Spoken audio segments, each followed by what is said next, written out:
Bueno, hola a todos los que están viendo este video. Esta es la presentación correspondiente al trabajo de comportamiento epidemiológico de la tuberculosis pulmonar en el departamento de Managua en el periodo 2016-2021, realizado por los estudiantes Óscar Espinosa, André Frerdorf, Pamela López y Stephanie Rojas. Vamos a empezar con cuestiones generales, ¿verdad? La tuberculosis es una enfermedad infectocontagiosa que afecta principalmente el sistema respiratorio. Es causada por Mycobacterium tuberculosis, un patógeno que puede ocasionar infecciones de por vida.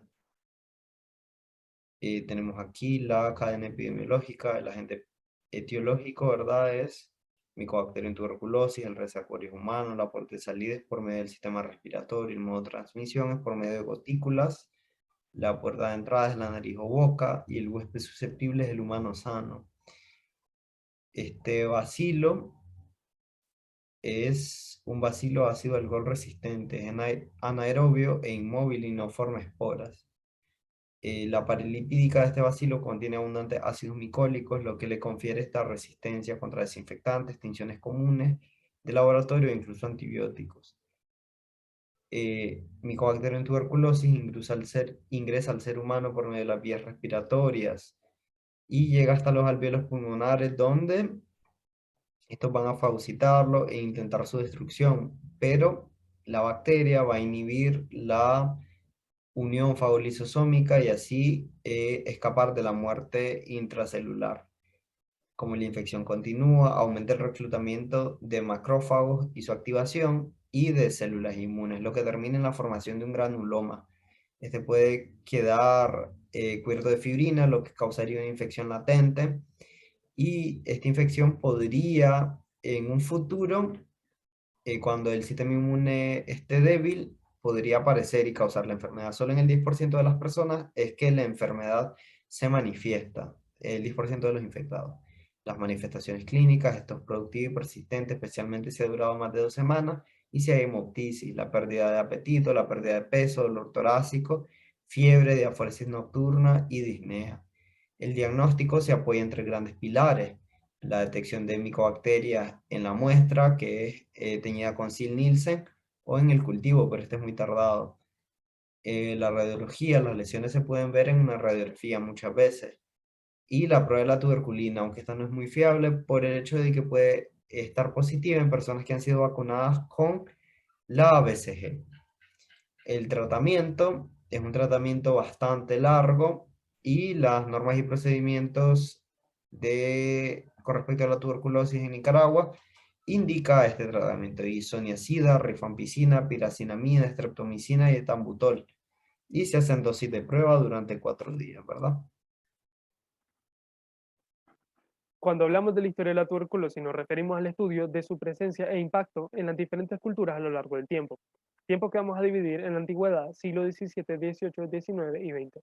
En la antigüedad, la tuberculosis fue descrita en varias civilizaciones, como por ejemplo la griega con Galeno, la egipcia con los jeroglifos y con los estigmas de tuberculosis vertebral encontrados en algunas de sus momias. En el siglo XVII, los datos sobre el comportamiento de la tuberculosis son inciertos y poco confiables. Sin embargo, se infiere que hubo un aumento en la incidencia, esto relacionado con el aumento de popularidad y demanda de la ceremonia conocida como el toque del rey para los tuberculosos. También, gracias a los avances en el ámbito de las autopsias, se estableció de que los tubérculos eran estructuras nuevas que se formaban a partir de la enfermedad de la tuberculosis. En el siglo XVIII se atribuye la morbilidad y mortalidad de la enfermedad al estrato social del paciente, pues se notó de que los obreros padecían más gravemente de la enfermedad. También se descubre el estetoscopio y la percusión. El hecho más relevante en el siglo XVIII es el descubrimiento del bacilo causante de la enfermedad de la tuberculosis por Robert Koch, quien lo descubrió luego de inocularlo y aislarlo en animales de experimentación. Como consecuencia de la competencia con Francia, el gobierno alemán obliga en 1890 a Koch a publicar los resultados de una investigación que había estado llevando en secreto en busca de la cura para la tuberculosis. Sin embargo, no es hasta 1891 que Koch expone la naturaleza de su medicamento, la tuberculina. Luego de estudios y ensayos se encontró de que este funciona o funcionaba como método diagnóstico y no como cura. En el siglo XIX, gracias al pensamiento de que la tuberculosis limitaba el riego o el flujo sanguíneo a los pulmones, facilitando así el establecimiento de los tubérculos, se formaron centros antituberculosos en lugares elevados. Aquí también surgió una técnica quirúrgica llamada colapsoterapia, que consistía en introducir nitrógeno en el espacio pleural del paciente y este aliviaba la expectoración y la tos en un periodo de tiempo muy rápido. Por otro lado, Albert Calamet y Camille Guerin finalmente lograron aislar un bacilo que no producía la enfermedad. Este fue un paso gigantesco en el campo de la inmunología para la producción de la vacuna BCG. En el siglo XVIII, finalmente se implementó el uso de fármacos, el ácido paraminosalicílico, la streptomicina y la isoniazida principalmente. Más adelante se implementaron más fármacos como el etambutol, la rifampicina y algunos más. Gracias a todas estas herramientas, como son las vacunas y ahora los fármacos, la tuberculosis tuvo un retroceso gigantesco, a tal punto de que se pensó que esta enfermedad sería erradicada en la época de los 70. Sin embargo, vino el SIDA y la resistencia antibacteriana y destruyó las esperanzas para esto. Hoy en día la tuberculosis constituye una emergencia mundial según la OMS. Mi nombre es Estefania Esmeralda Rojas Silva y lo que me corresponde a mí es el comportamiento epidemiológico de la tuberculosis. A nivel no global, la tuberculosis es la 9ª causa mundial de muerte y la primera por enfermedad infecciosa por encima de lo que es la enfermedad del VIH-Sida. En lo que consta del 2016, el mayor número de casos de tuberculosis se registraron en lo que Asia, que correspondía casi al 45%, seguido de África, que correspondía casi a un 25%. En el 2016, alrededor de 87% de nuevos casos de tuberculosis se registraron en 30 países, en lo que consta eran la India, Indonesia, China, Filipinas, Pakistán y Sudáfrica, que acaparon estos países casi el 64% de nuevos casos de tuberculosis. Estos casos eran casi de 10.4 millones de contagios.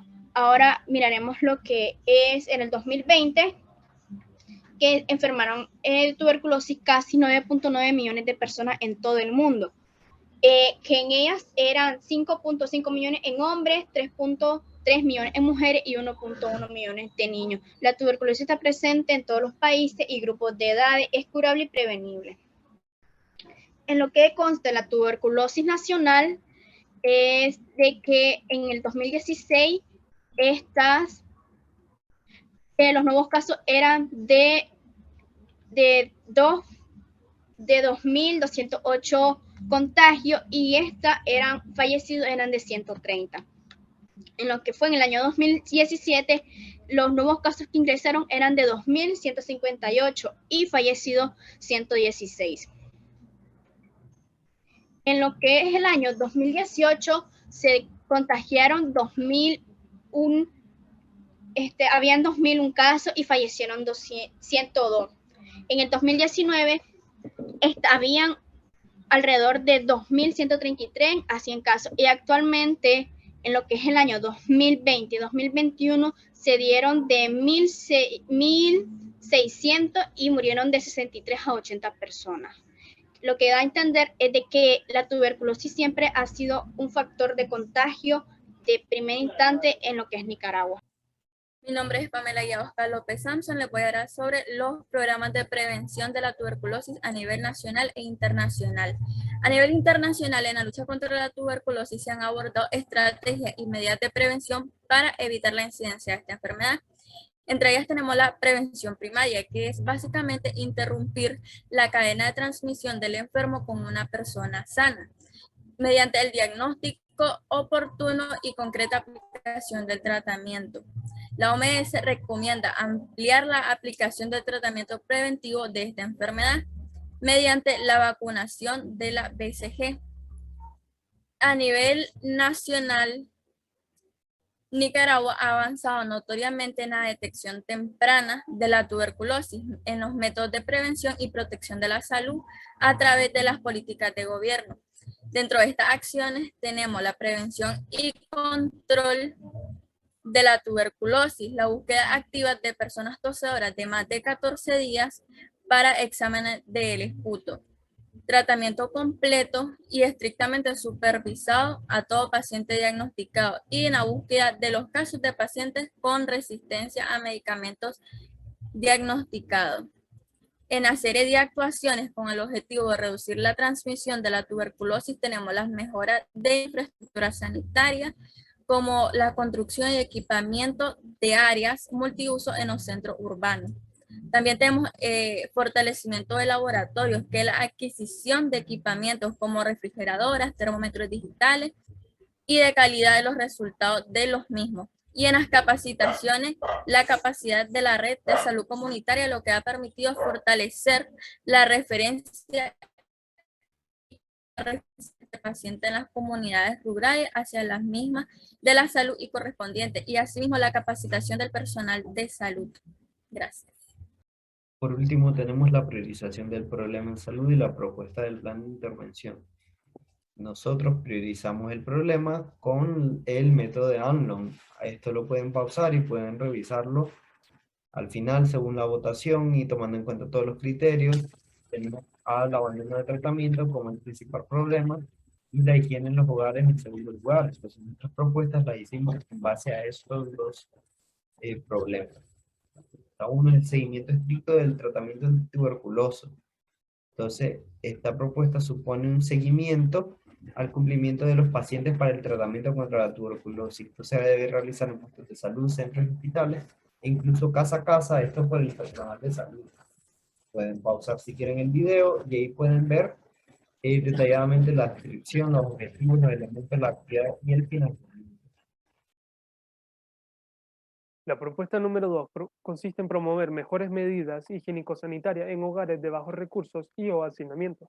Esta propuesta es una medida complemento que rescata las intenciones de los epidemiólogos y salubristas del siglo XVIII y se enfoca en la promoción de las medidas de higiene tanto personal como del hogar, en hogares con factores de riesgo como son la pobreza, hacinamiento, mala ventilación, vectores, etc., o ya sea con pacientes tuberculosos. Esto por medio de brigadas semanales en sitios estadísticamente estratégicos de la capital. A continuación se presenta el esquema completo de la propuesta número 2, que pueden pausarlo y verlo con detenimiento.